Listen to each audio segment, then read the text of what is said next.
사랑하는 성도님들, 안녕하세요. 오늘 아침 거울을 보시면서 어떤 생각이 드셨습니까? 주름이 하나둘 늘어가고 머리카락이 하얗게 변해가는 모습을 보시면서 말입니다. 혹시 이런 마음이 드시지는 않으셨나요?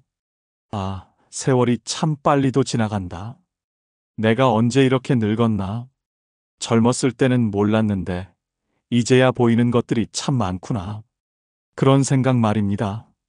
사실 나이가 들어간다는 것에 대해 우리는 참 복잡한 감정을 가지고 있습니다. 한편으로는 아쉽고 또 한편으로는 두렵기도 하죠. 때로는 후회스럽고 때로는 허무하기도 합니다. 젊었을 때 더 열심히 살 걸, 더 잘해볼 걸, 더 많이 사랑할 걸 하는 아쉬움들이 밀려옵니다. 또 한편으로는 앞으로 남은 시간에 대한 막연한 불안감도 있으실 것입니다. 건강은 괜찮을까? 경제적으로는 문제 없을까? 자녀들은 잘 살고 있을까 하는 걱정들 말입니다. 하지만 믿음의 가족들, 오늘 저는 여러분께 전혀 다른 관점을 제시하고 싶습니다. 지나온 세월이 결코 헛되지 않았다는 것을 말입니다. 그 세월 속에 하나님께서 허락하신 놀라운 지혜가 숨어 있다는 것을 말입니다. 그 지혜가 얼마나 귀하고 소중한 것인지를 말입니다. 그리고 그 지혜로 인해 여러분의 남은 인생이 얼마나 더 아름다울 수 있는지를 말입니다. 세상 사람들은 늙어간다는 것을 쇠퇴와 끝으로만 봅니다. 하지만 하나님의 관점에서 보면 전혀 다릅니다. 나이가 든다는 것은 지혜가 쌓인다는 뜻입니다. 경험이 풍부해진다는 뜻입니다. 하나님을 더 깊이 알게 된다는 뜻입니다. 인생의 진정한 가치를 깨닫게 된다는 뜻입니다. 그래서 성경에서는 노인을 존경하라고 말씀하고 있는 것입니다. 단순히 나이가 많다고 존경하라는 것이 아니라 그들이 가진 지혜 때문에 존경하라는 것입니다. 오늘 저는 여러분과 함께 4가지 놀라운 진리를 나누고 싶습니다. 첫 번째는 세월이 가르쳐준 하나님의 신실하심입니다. 이것은 단순한 지식이 아니라 경험으로 검증된 확신입니다. 두 번째는 고난을 통해 얻은 깊은 믿음의 뿌리입니다. 이것은 어떤 폭풍이 와도 흔들리지 않는 견고한 기초입니다. 세 번째는 경험으로 깨달은 진정한 가치와 우선순위입니다. 이것은 무엇이 정말 중요한지를 분별하는 놀라운 통찰력입니다. 그리고 네 번째는 다음 세대에게 전해줄 생명의 유산입니다. 이것은 돈으로도 살 수 없는 가장 귀한 보물입니다. 이 4가지 지혜를 통해 여러분의 남은 인생이 얼마나 의미 있고 아름다운지를 함께 발견해 보시기 바랍니다. 정말 그렇지 않습니까? 우리가 살아온 이 모든 세월이 결코 헛되지 않았다는 것을 말입니다. 하나님께서는 우리의 모든 경험을 통해 우리를 빚어가고 계셨던 것입니다. 마치 도자기 장인이 진흙을 빚어 아름다운 그릇을 만들어내듯이 말입니다. 첫 번째로 지나온 세월이 우리에게 가르쳐준 가장 큰 지혜는 바로 하나님의 신실하심입니다. 믿음의 가족들, 돌이켜 보십시오. 지난 수십 년 동안 여러분의 삶을 말입니다. 얼마나 많은 어려움이 있었습니까? 얼마나 많은 시련과 고통이 있었습니까? 어린 시절 가난했던 기억들, 젊은 시절 취업의 어려움들, 결혼 생활의 갈등들, 자녀 양육의 고민들, 경제적인 압박들, 건강 문제들, 가족 간의 다툼들, 사업의 실패들, 인간관계의 상처들을 겪으셨을 것입니다. 그때마다 여러분은 생각하셨을 것입니다. 이제 정말 끝이구나. 이 문제는 해결될 수 없겠구나. 하나님께서 나를 잊으신 것은 아닐까? 왜 이런 일들이 나에게만 계속 일어나는 걸까? 내가 무슨 잘못을 했기에 이런 고생을 해야 하나? 하나님은 정말 살아계신 건가? 그런 절망적인 순간들, 의심의 순간들, 원망의 순간들이 있으셨을 것입니다. 특히 밤늦은 시간에 혼자 있을 때 그런 생각들이 더욱 강하게 밀려왔을 것입니다. 기도해도 응답이 없는 것 같고, 하늘은 노쇠같이 막혀 있는 것 같고, 하나님은 멀리 계신 것만 같았을 것입니다. 하지만 지금 이 시간, 여러분이 여기 앉아 계신 것 자체가 무엇을 말해주고 있습니까? 하나님께서 여러분을 끝까지 지켜주셨다는 것을 말해주고 있지 않습니까? 그 모든 어려운 순간들을 다 지나오게 하셨다는 것을 말해주고 있지 않습니까? 때로는 기적같이, 때로는 조용히, 때로는 예상치 못한 방법으로 하나님께서 길을 열어주셨던 것을 기억하십시오.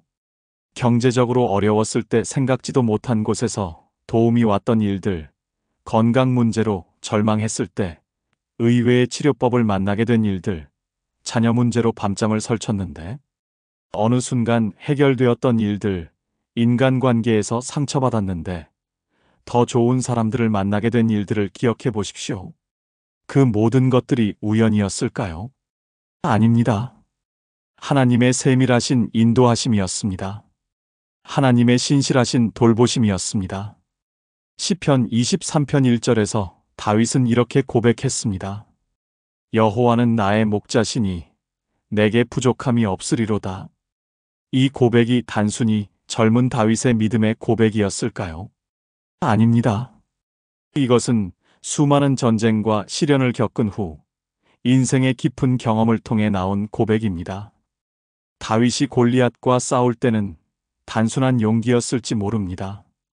하지만 시편을 기록할 때의 다윗은 달랐습니다. 사울 왕에게 쫓기며 도망다니던 시절, 그때 다윗은 얼마나 절망적이었겠습니까? 왕궁에서 편안히 살다가 갑자기 쫓기는 신세가 되어 광야를 헤매야 했습니다. 동굴에서 잠을 자고 언제 적들이 나타날지 모르는 불안 속에서 살았습니다.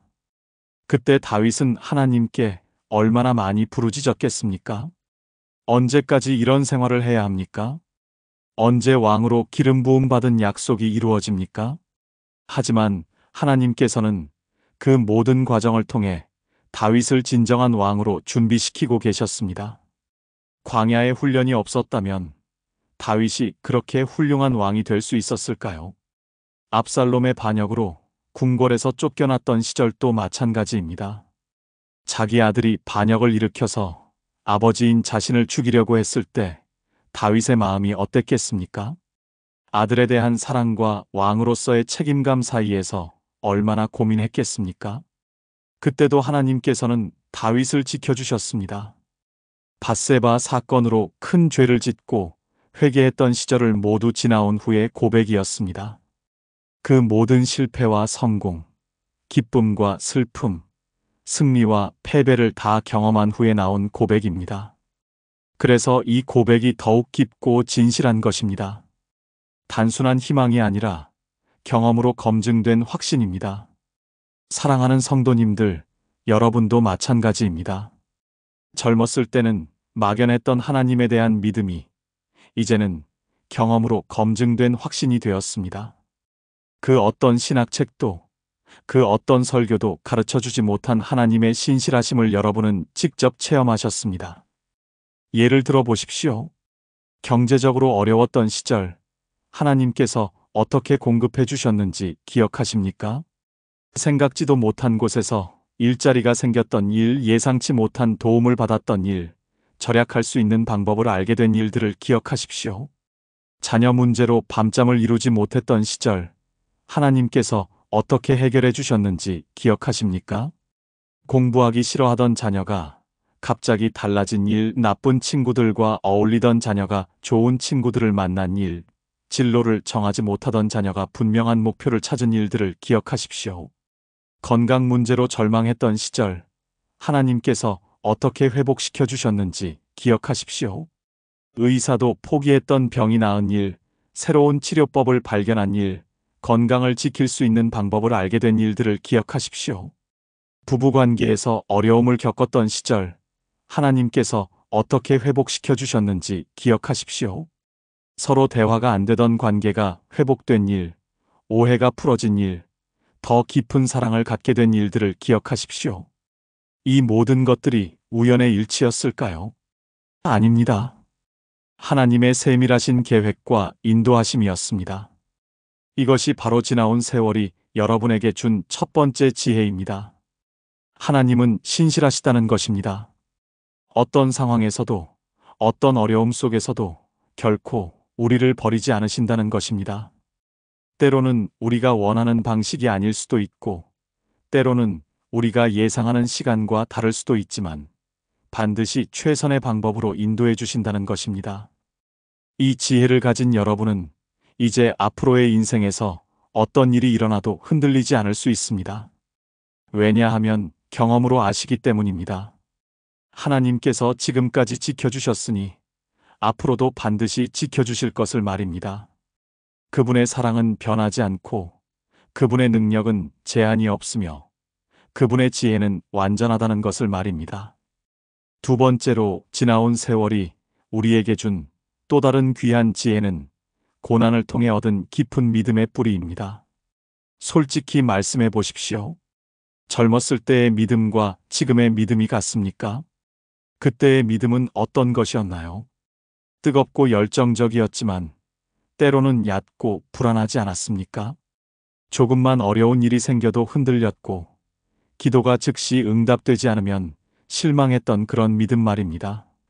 마치 얕은 땅에 뿌려진 씨앗처럼 처음에는 빨리 자라지만 뿌리가 깊지 못해서 햇볕이 나면 곧 시들어버리는 그런 믿음이었을 것입니다. 그때는 모든 것이 쉬워 보였습니다. 기도하면 다 이루어질 것 같고 하나님께서 내 뜻대로 해주실 것 같고 믿기만 하면 모든 문제가 해결될 것 같았습니다. 하지만 현실은 그렇지 않았죠. 기도해도 응답이 오지 않는 일들이 있었고 열심히 믿어도 어려움은 계속 찾아왔고 하나님의 뜻을 알 수 없는 일들이 많았습니다. 그때 여러분은 어떠셨습니까? 혼란스럽지 않으셨나요? 내 믿음이 부족한 건가? 내가 뭔가 잘못하고 있는 건가? 하나님이 나를 사랑하지 않으시는 건가 하는 의심들이 들지 않으셨나요? 하지만 지금의 믿음은 다릅니다. 고난의 풀물을 지나오면서 단련된 믿음입니다. 시련의 폭풍을 헤쳐나오면서 뿌리가 깊어진 믿음입니다. 이제는 작은 문제로 쉽게 흔들리지 않습니다. 왜냐하면 더 큰 어려움도 이겨낸 경험이 있기 때문입니다. 이제는 기도의 응답이 즉시 오지 않아도 조급해하지 않습니다. 왜냐하면 하나님의 때가 가장 좋은 때라는 것을 경험으로 알기 때문입니다. 이제는 하나님의 뜻을 이해할 수 없는 상황이 와도 의심하지 않습니다. 왜냐하면 하나님의 계획이 항상 우리의 생각보다 더 좋다는 것을 알기 때문입니다. 베드로전서 1장 6절에서 7절에서 사도 베드로는 이렇게 말씀하고 있습니다. 그러므로 너희가 이제 여러 가지 시험으로 말미암아 잠깐 근심하게 되지 않을 수 없으나 오히려 즐거워하는도다. 너희 믿음의 확실함은 불로 연단하여도 없어질 금보다 더 귀하여 예수 그리스도께서 나타나실 때에 칭찬과 영광과 존귀를 얻게 하려 함이라. 베드로가 이 편지를 쓸 때는 이미 예수님을 3번 부인했던 실패의 경험을 가지고 있었습니다. 그 실패가 베드로에게 얼마나 큰 충격이었겠습니까? 자신이 예수님을 가장 사랑한다고 자신했는데 정작 어려운 순간이 오니까 모른다고 부인해버렸으니 말입니다. 그때 베드로의 마음이 어땠겠습니까? 자책감과 죄책감에 시달렸을 것입니다. 나는 정말 믿음이 없는 사람이구나. 나는 제자라고 할 자격이 없구나 하며 절망했을 것입니다. 하지만 부활하신 예수님께서 베드로를 다시 세워주셨습니다. 그리고 베드로는 그 실패의 경험을 통해 더욱 깊은 믿음을 갖게 되었습니다. 자신의 연약함을 인정하게 되었고 오직 하나님의 은혜로만 살 수 있다는 것을 깨달았습니다. 그래서 베드로는 나중에 박해와 순교의 위험 앞에서도 흔들리지 않을 수 있었습니다. 이미 가장 큰 실패를 경험했고 그 실패 속에서도 하나님의 사랑을 경험했기 때문입니다. 예수님의 십자가와 부활을 목격했고 성령 강림을 체험했으며 수많은 박해와 어려움을 겪은 후에 쓴 편지입니다. 그래서 이 말씀이 더욱 깊은 의미를 가지는 것입니다. 실제로 고난을 통과한 사람만이 할 수 있는 고백입니다. 고난을 피하려고만 했던 사람은 절대 할 수 없는 고백입니다. 사랑하는 성도님들, 여러분도 마찬가지입니다. 젊었을 때는 몰랐던 것을 이제는 압니다. 고난이 저주가 아니라 축복이었다는 것을 말입니다. 그 고난이 없었다면 여러분의 믿음이 이렇게 깊어질 수 없었을 것을 말입니다. 자녀를 잃는 아픔을 겪으신 분들, 그 슬픔이 얼마나 컸겠습니까? 세상이 무너지는 것 같았을 것입니다. 왜 하나님께서 이런 일을 허락하시는지 이해할 수 없었을 것입니다. 하지만 그 슬픔을 통해 하나님의 위로가 얼마나 깊은지 아셨을 것입니다. 사람의 위로로는 절대 채워질 수 없는 그 깊은 슬픔을 하나님께서만 위로해 주실 수 있다는 것을 아셨을 것입니다. 그리고 그 경험을 통해 다른 사람의 아픔도 더 깊이 이해할 수 있게 되셨을 것입니다. 사업에 실패하고 경제적으로 어려웠던 분들, 그 절망감이 얼마나 컸겠습니까? 평생 쌓아온 것들이 하루아침에 무너져 내릴 때 얼마나 막막했겠습니까? 하지만 그 어려움을 통해 하나님의 공급하심이 얼마나 확실한지 아셨을 것입니다. 돈이 전부가 아니라는 것을, 진정한 행복이 무엇인지를, 가족의 소중함이 얼마나 큰지를 깨달으셨을 것입니다. 질병으로 고생하신 분들, 그 아픔이 얼마나 힘들었겠습니까? 건강할 때는 당연하게 생각했던 것들이 얼마나 감사한 것인지 모르고 살았는데 아프고 나서야 깨달았을 것입니다. 하지만 그 아픔을 통해 하나님의 치유하심이 얼마나 완전한지 아셨을 것입니다. 의사도 포기한 병을 고쳐주시는 하나님의 능력을, 약보다 더 확실한 하나님의 치료를 경험하셨을 것입니다. 부부관계에서 어려움을 겪으신 분들, 그 갈등이 얼마나 괴로웠겠습니까? 사랑해서 결혼했는데 서로 상처만 주고받게 될 때, 이혼까지 생각하게 될 때 얼마나 절망스러웠겠습니까? 하지만 그 갈등을 통해 하나님의 회복시키심이 얼마나 놀라운지 아셨을 것입니다. 불가능해 보였던 관계가 회복되고 오히려 전보다 더 깊은 사랑을 갖게 되는 기적을 경험하셨을 것입니다. 이것들이 모두 지나온 세월이 여러분에게 준 귀한 지혜입니다. 고난을 통해서만 얻을 수 있는 깊은 믿음의 뿌리입니다. 이제 여러분은 작은 문제로 흔들리지 않습니다. 왜냐하면 더 큰 어려움도 이겨낸 경험이 있기 때문입니다. 이제 여러분은 즉석에서 응답이 오지 않아도 초조해하지 않습니다. 왜냐하면 하나님의 때가 가장 좋은 때라는 것을 경험으로 알기 때문입니다. 이제 여러분은 이해할 수 없는 일이 일어나도 의심하지 않습니다. 왜냐하면 하나님의 계획이 항상 우리 생각보다 더 좋다는 것을 알기 때문입니다. 이것이 바로 지나온 세월이 여러분에게 준 두 번째 지혜입니다. 고난을 통해 얻은 깊고 흔들리지 않는 믿음의 뿌리입니다. 세 번째로, 지나온 세월이 우리에게 가르쳐준 또 다른 소중한 지혜는 진정한 가치와 우선순위에 대한 깨달음입니다. 젊었을 때 여러분이 가장 중요하게 생각했던 것들이 무엇이었습니까? 성공하는 것, 돈을 많이 버는 것, 좋은 집에 사는 것, 좋은 차를 타는 것, 사람들에게 인정받는 것, 사회적인 지위를 얻는 것, 이런 것들이 아니었습니까? 그때는 그것들이 인생의 전부인 것처럼 느껴졌을 것입니다. 그것들을 얻기 위해 밤낮 없이 열심히 살았을 것입니다. 때로는 가족도 뒷전으로 밀어두면서 말입니다. 아이들이 아빠 엄마와 놀자고 해도 바쁘다고 미뤘을 것입니다. 부모님이 보고 싶어 하셔도 시간이 없다고 못 본 채 했을 것입니다. 때로는 건강도 돌보지 못하면서 말입니다. 몸이 아파도 참고 일했고 잠을 줄여가며 더 많이 벌려고 했을 것입니다. 운동할 시간도 없고 제대로 된 식사할 시간도 없이 바쁘게 살았을 것입니다. 때로는 하나님과의 관계도 소홀히 하면서 말입니다. 주일 예배도 일이 있으면 빠지고 기도와 말씀 읽기도 바쁘다는 핑계로 미뤘을 것입니다.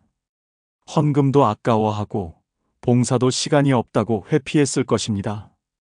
그때는 이런 것들이 나중에 해도 되는 것들이라고 생각했을 것입니다. 돈을 많이 벌고 성공하고 안정되면 그때 가족도 챙기고 건강도 돌보고 신앙생활도 열심히 하면 된다고 생각했을 것입니다. 하지만 지금은 어떻습니까? 그때 그렇게 중요하다고 생각했던 것들이 정말로 중요한 것이었나요? 돌이켜보니 진짜 중요한 것은 따로 있었던 것이 아닙니까? 돈을 많이 벌었지만 가족과의 관계가 소원해진 것, 성공했지만 건강을 잃은 것, 사회적 지위는 얻었지만 진정한 행복을 잃은 것들을 보면서 후회하지 않으셨습니까? 이제는 아실 것입니다. 아무리 많은 돈이 있어도 사랑하는 사람을 잃으면 무의미하다는 것을, 아무리 높은 지위에 있어도 건강하지 못하면 행복할 수 없다는 것을, 아무리 세상적으로 성공해도 하나님과의 관계가 없으면 공허하다는 것을 말입니다. 전도서 3장 1절에서 솔로몬은 이렇게 말씀하고 있습니다. 범사에 기한이 있고 천하 만사가 다 때가 있나니. 이 말씀은 단순히 시간에 대한 이야기가 아닙니다. 인생의 우선순위에 대한 깊은 통찰입니다. 모든 것에는 때가 있다는 것, 그리고 그 때를 놓치면 다시 돌이킬 수 없다는 것을 말씀하고 있습니다. 솔로몬이 이 말씀을 기록할 때는 이미 모든 것을 다 경험한 후였습니다. 왕으로서의 권력도, 엄청난 부도, 뛰어난 지혜도, 세상의 모든 쾌락도 다 누려본 후에 내린 결론입니다. 솔로몬은 역사상 가장 부유하고 지혜로운 왕이었습니다. 그에게는 없는 것이 없었습니다. 금과 은이 돌처럼 흔했고, 궁궐은 세상에서 가장 화려했으며, 수많은 신하들이 그를 섬겼습니다. 세계 각국에서 그의 지혜를 듣기 위해 사람들이 찾아왔습니다. 그런 솔로몬이 말년에 내린 결론이 무엇이었습니까? 전도서 1장 2절에서 그는 이렇게 말합니다. 헛되고 헛되며 헛되고 헛되니 모든 것이 헛되도다. 이것은 패배자의 한탄이 아닙니다. 모든 것을 다 경험해 본 사람의 깊은 통찰입니다. 세상의 것들이 진정한 만족을 줄 수 없다는 것을 깨달은 것입니다. 그래서 그는 전도서 12장 13절에서 이렇게 결론을 내립니다.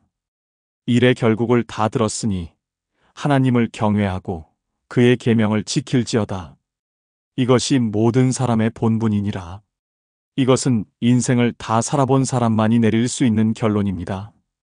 젊은 솔로몬이었다면 이런 결론을 내릴 수 없었을 것입니다. 그때는 세상의 것들이 모든 것을 해결해 줄 것이라고 생각했을 것입니다. 하지만 모든 것을 경험한 후에는 달랐습니다.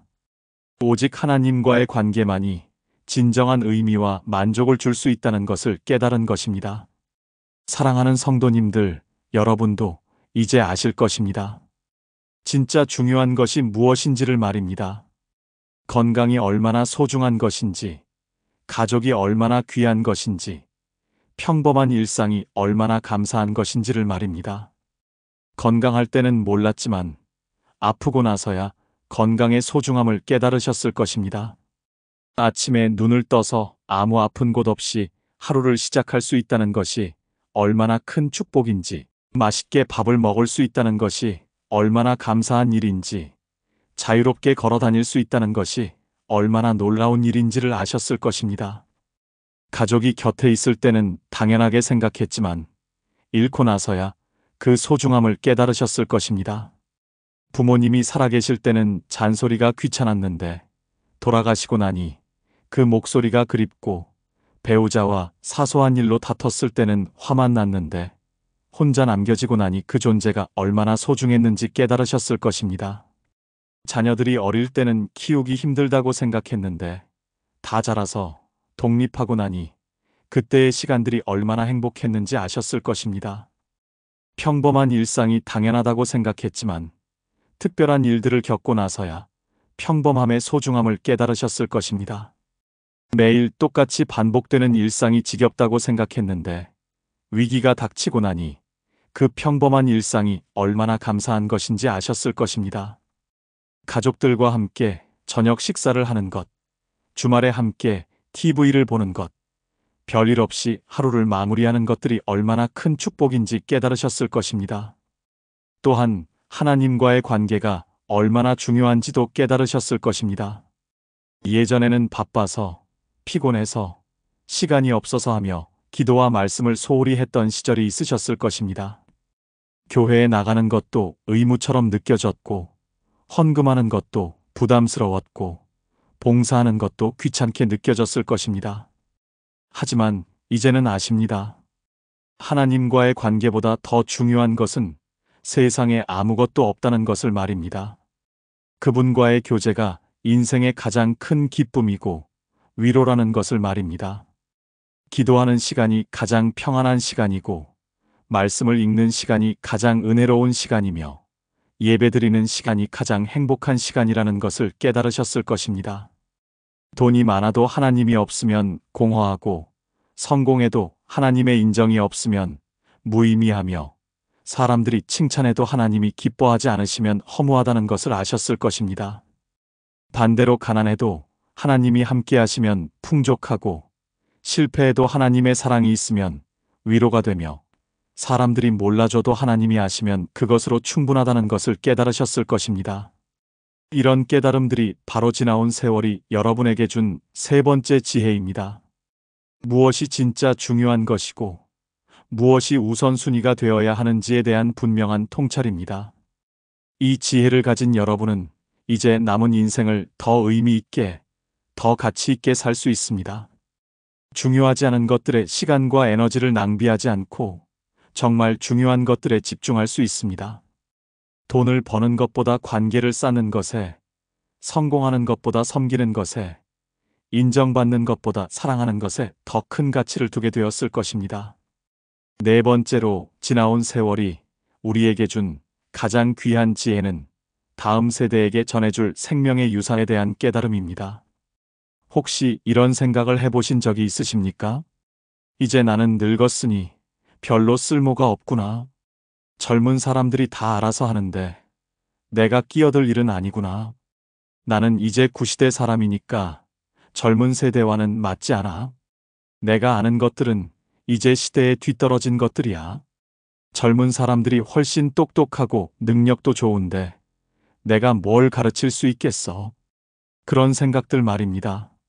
하지만 사랑하는 성도님들, 이것은 완전히 잘못된 생각입니다. 세상은 빠르게 변하고 기술은 발전하지만 인생의 본질적인 문제들은 변하지 않습니다.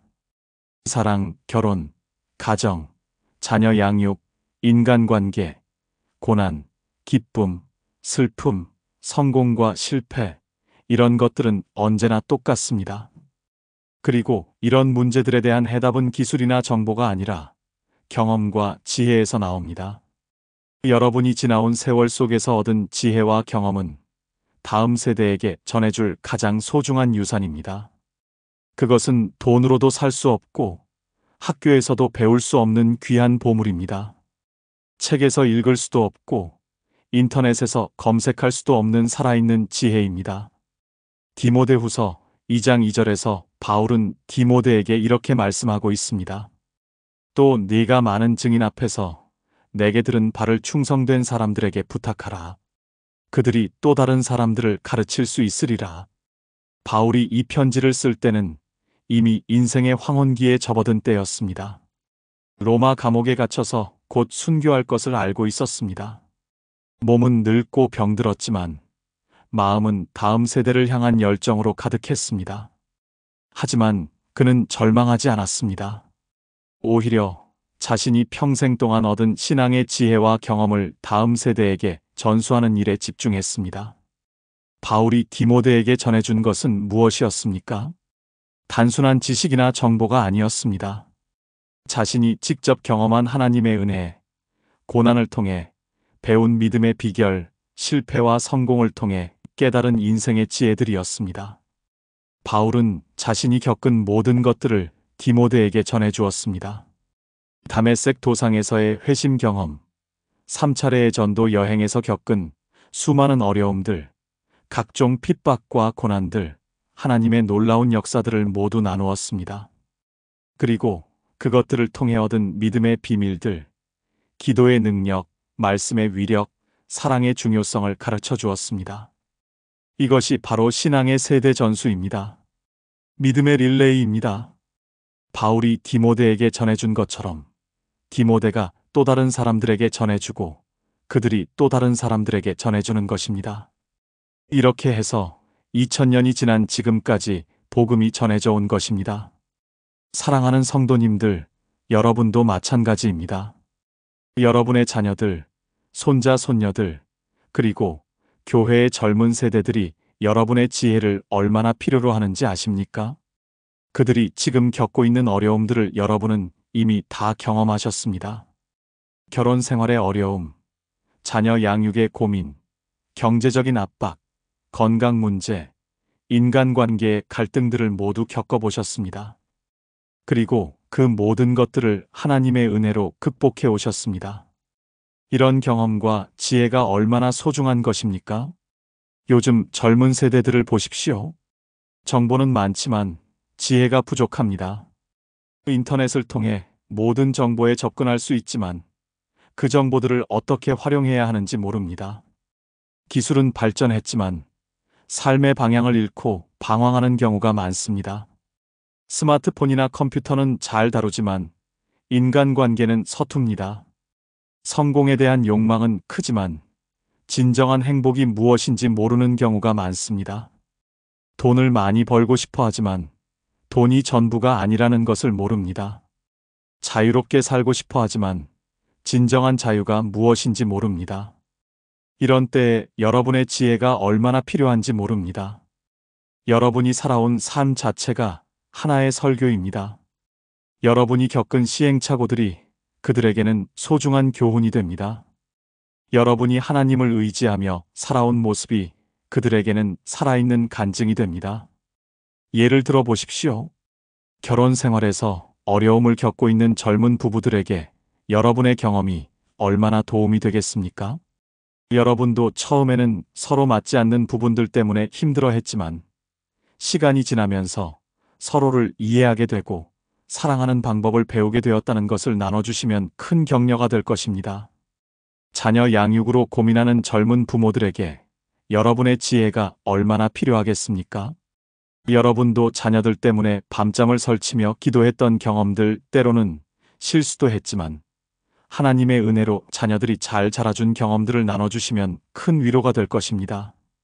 경제적인 어려움을 겪고 있는 젊은이들에게 여러분의 경험이 얼마나 힘이 되겠습니까?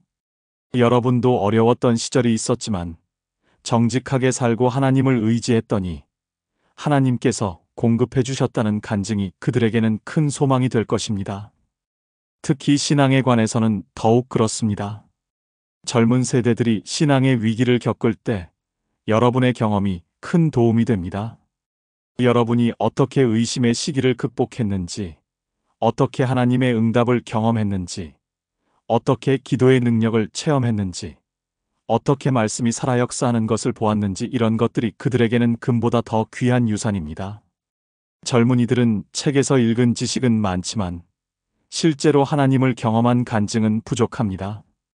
이론은 알지만 실제는 모르는 경우가 많습니다. 그런 그들에게 여러분의 살아있는 경험담이 얼마나 큰 힘이 되겠습니까? 또한 인생의 우선순위에 대해서도 가르쳐 줄 수 있습니다. 성공이 전부가 아니라는 것, 건강이 얼마나 소중한지, 가족이 얼마나 중요한지, 진정한 행복이 무엇인지를 여러분의 경험을 통해 가르쳐 줄 수 있습니다. 그러니 결코 자신을 과소평가하지 마십시오. 여러분은 다음 세대에게 전해줄 귀한 보물을 가지고 계신 분들입니다. 여러분의 존재 자체가 축복입니다. 여러분의 경험이 그들에게는 지혜의 보고입니다. 여러분의 간증이 그들에게는 신앙의 나침반입니다. 여러분의 사랑이 그들에게는 하나님 사랑의 표현입니다. 물론 때로는 세대 차이 때문에 소통이 어려울 수도 있습니다. 젊은이들의 생각이나 행동을 이해하기 어려울 때도 있을 것입니다. 하지만 그럴 때일수록 더욱 인내하며 사랑으로 다가가시기 바랍니다. 비판하기보다는 이해하려고 노력하시고 강요하기보다는 모범을 보여주시기 바랍니다. 여러분의 삶 자체가 가장 강력한 교육입니다. 여러분이 하나님을 사랑하며 사는 모습, 어려움 속에서도 감사하며 사는 모습, 이웃을 섬기며 사는 모습을 보여주시기 바랍니다. 그것만으로도 충분히 큰 영향을 끼칠 수 있습니다. 이것이 바로 지나온 세월이 여러분에게 준 네 번째 지혜입니다. 다음 세대에게 전해줄 생명의 유산을 가지고 있다는 깨달음입니다. 여러분은 단순히 나이만 먹은 것이 아닙니다. 지혜가 쌓인 것입니다. 경험이 풍부해진 것입니다. 하나님을 더 깊이 아는 사람이 된 것입니다. 그 모든 것들이 다음 세대에게 전해줄 소중한 유산입니다. 사랑하는 성도님들, 오늘 우리가 함께 나눈 4가지 지혜를 다시 한번 정리해 보겠습니다. 첫 번째는 세월이 가르쳐준 하나님의 신실하심이었습니다. 지금까지 지켜주신 하나님께서 앞으로도 반드시 지켜주실 것이라는 흔들리지 않는 확신입니다. 이것은 단순한 희망이 아니라 경험으로 검증된 확신입니다. 두 번째는 고난을 통해 얻은 깊은 믿음의 뿌리였습니다. 시련을 통과하면서 더욱 단단해진 흔들리지 않는 믿음입니다. 이제는 작은 문제로 쉽게 동요하지 않는 성숙한 믿음입니다. 세 번째는 경험으로 깨달은 진정한 가치와 우선순위였습니다. 무엇이 정말 중요한지, 무엇을 우선해야 하는지에 대한 분명한 통찰입니다. 돈보다는 관계가, 성공보다는 행복이, 인정보다는 사랑이 더 중요하다는 깨달음입니다. 네 번째는 다음 세대에게 전해줄 생명의 유산이었습니다. 여러분의 경험과 지혜가 얼마나 소중한 보물인지에 대한 깨달음입니다. 여러분이 가진 모든 것들이 다음 세대에게는 귀한 유산이 된다는 것입니다. 이 4가지 지혜를 가진 여러분의 인생이 얼마나 의미 있고 가치 있는지 아시겠습니까? 지나온 세월이 결코 헛되지 않았습니다. 그 모든 경험들이 여러분을 이렇게 지혜로운 분들로 만들어 주었습니다. 기쁨과 슬픔, 성공과 실패, 건강과 질병, 풍요와 어려움을 모두 경험하면서 여러분은 인생의 진정한 의미를 깨달으신 분들입니다. 이제 여러분에게는 남은 인생을 더욱 의미 있게 살 수 있는 모든 준비가 되어 있습니다. 하나님의 신실하심을 확신하며 살 수 있고, 어떤 어려움이 와도 흔들리지 않을 수 있으며, 정말 중요한 것들에 집중하며 살 수 있고, 다음 세대에게 귀한 유산을 전해줄 수 있습니다. 이런 여러분을 하나님께서 얼마나 기뻐하실지 생각해 보십시오.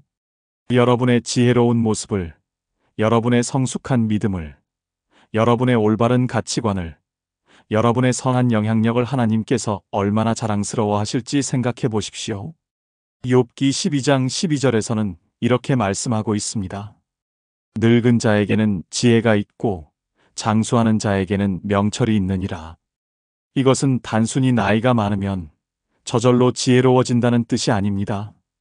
세월을 통해 하나님을 경험하고 인생을 깊이 있게 살아온 사람에게 지혜가 있다는 뜻입니다. 여러분이 바로 그런 분들입니다. 그러니 이제는 당당하게 자신 있게 사시기 바랍니다. 여러분은 지혜로운 분들입니다. 여러분은 귀한 분들입니다. 여러분은 하나님께 쓰임받을 준비가 된 분들입니다. 여러분은 다음 세대의 멘토가 될 수 있는 분들입니다. 여러분은 하나님의 살아있는 간증인들입니다. 앞으로 남은 시간들을 더욱 의미 있게 사시기 바랍니다. 과거를 후회하거나 미래를 걱정하기보다는 지금 이 순간을 감사하며 사시기 바랍니다. 여러분이 가진 지혜를 아낌없이 나누시기 바랍니다. 여러분의 경험을 통해 많은 사람들이 유익을 얻게 하시기 바랍니다. 여러분의 사랑을 통해 다음 세대가 하나님의 사랑을 경험하게 하시기 바랍니다. 여러분의 남은 인생이 하나님께 영광이 되고 많은 사람들에게 축복이 되기를 간절히 소망합니다.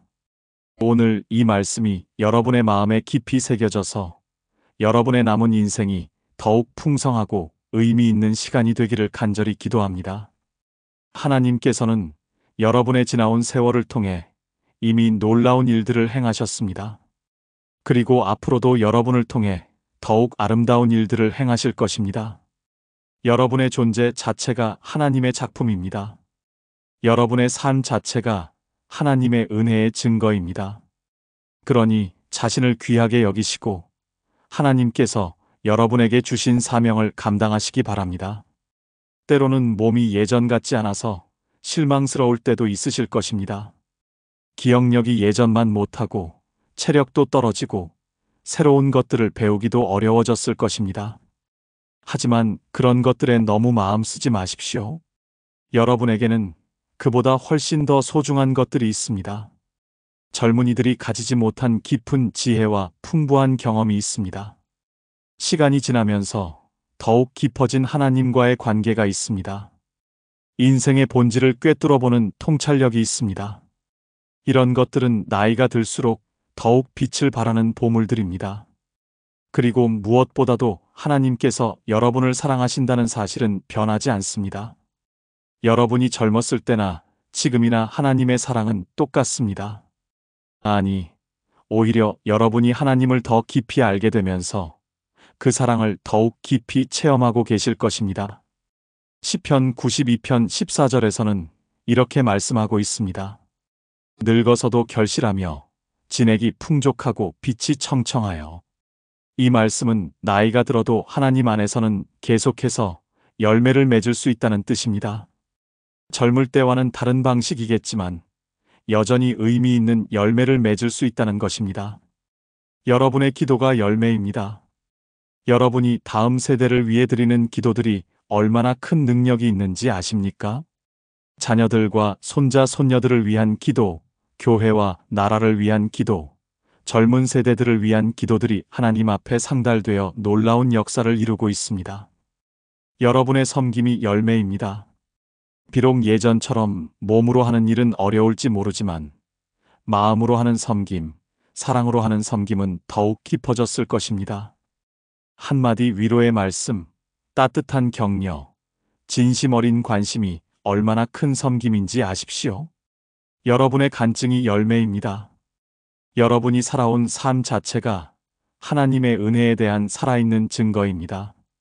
말로 하는 간증보다 삶으로 보여주는 간증이 더욱 강력합니다.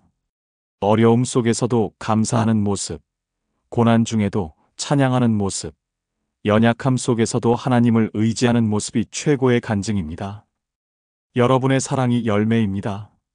세월이 흐르면서 더욱 깊어진 사랑, 더욱 넓어진 마음이 얼마나 큰 은혜인지 모릅니다. 젊었을 때는 조건적이었던 사랑이 이제는 무조건적인 사랑이 되었을 것입니다. 판단하기보다는 이해하려 하고 비판하기보다는 격려하려 하는 마음이 되었을 것입니다. 이런 모든 것들이 여러분이 지금도 맺고 있는 소중한 열매들입니다. 그러니 결코 자신을 무용지물이라고 생각하지 마십시오. 여러분은 여전히 귀한 사명을 감당하고 계신 분들입니다. 하나님께서는 여러분을 통해 지금도 놀라운 일들을 행하고 계십니다. 또한 여러분 자신도 계속해서 성장하고 계신다는 것을 잊지 마십시오. 배움에는 나이 제한이 없습니다. 하나님을 알아가는 일에는 끝이 없습니다. 매일매일 하나님의 새로운 은혜를 경험할 수 있고 새로운 깨달음을 얻을 수 있습니다. 어제까지 몰랐던 하나님의 사랑을 오늘 새롭게 발견할 수 있고 내일은 또 다른 하나님의 은혜를 체험할 수 있습니다. 그러니 계속해서 말씀을 읽으시고 기도하시고 찬양하시기 바랍니다. 나이가 들었다고 해서 신앙생활을 소홀히 하지 마시고 오히려 더욱 열심히 하시기 바랍니다. 젊었을 때보다 시간도 많고 경험도 풍부하니 더욱 깊이 있는 신앙생활을 할 수 있을 것입니다. 그리고 건강관리도 소홀히 하지 마십시오. 여러분의 몸은 하나님의 성전입니다. 하나님께서 여러분에게 맡겨주신 소중한 선물입니다. 그 몸을 잘 관리해서 하나님께 영광 돌리는 일에 오래도록 쓰임 받으시기 바랍니다. 적당한 운동도 하시고 균형 잡힌 식사도 하시고 충분한 휴식도 취하시기 바랍니다. 건강한 몸에 건강한 정신이 깃들고 건강한 정신에서 건강한 신앙이 나온다는 것을 기억하시기 바랍니다.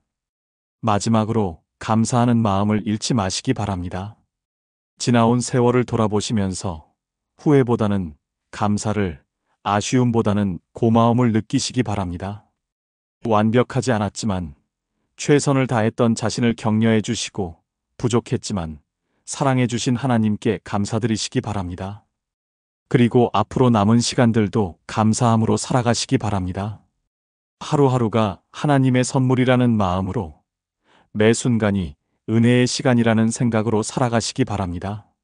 아침에 눈을 뜰 때마다 새로운 하루를 허락해 주신 하나님께 감사하고 밤에 잠자리에 들 때마다 하루를 무사히 보내게 해주신 하나님께 감사하시기 바랍니다. 혹시 오늘 말씀이 은혜가 되셨다면 좋아요 버튼을 눌러주시고 댓글로 여러분의 소중한 경험담도 나눠주시기 바랍니다.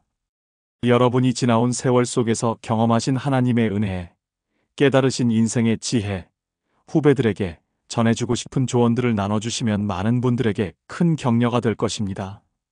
특히 비슷한 연령대의 분들에게는 공감과 위로가 되고 젊은 세대들에게는 귀한 교훈이 될 것입니다. 여러분의 지혜로운 이야기들이 이 영상을 보는 모든 분들에게 축복이 되기를 소망합니다. 그리고 이런 은혜로운 말씀을 더 많은 분들과 나누고 싶으시다면 구독과 알림 설정도 부탁드립니다. 앞으로도 여러분의 신앙생활에 도움이 되는 말씀들, 여러분의 마음에 위로와 격려가 되는 내용들을 계속해서 나누겠습니다. 여러분과 함께 하나님의 말씀을 나누고 함께 은혜를 체험할 수 있어서 정말 감사합니다. 여러분 한 분 한 분이 모두 소중하고 여러분의 삶이 모두 귀하다는 것을 잊지 마시기 바랍니다. 하나님의 크신 사랑과 은혜가 사랑하는 성도님들과 여러분의 가정에 충만하기를 축복합니다. 여러분의 남은 인생이 하나님께 영광이 되고 많은 사람들에게 축복이 되기를 간절히 기도합니다. 여러분이 지나온 세월 속에서 쌓으신 모든 지혜와 경험이 다음 세대에게 아름다운 유산으로 전해지기를 소망합니다. 그리고 여러분의 삶을 통해 하나님의 선하심과 신실하심이 더욱 밝히 드러나기를 기도합니다. 건강하시고 평안하시기 바랍니다. 항상 기쁨과 감사가 넘치는 삶을 사시기 바랍니다. 하나님의 사랑 안에서 늘 승리하시기 바랍니다. 감사합니다.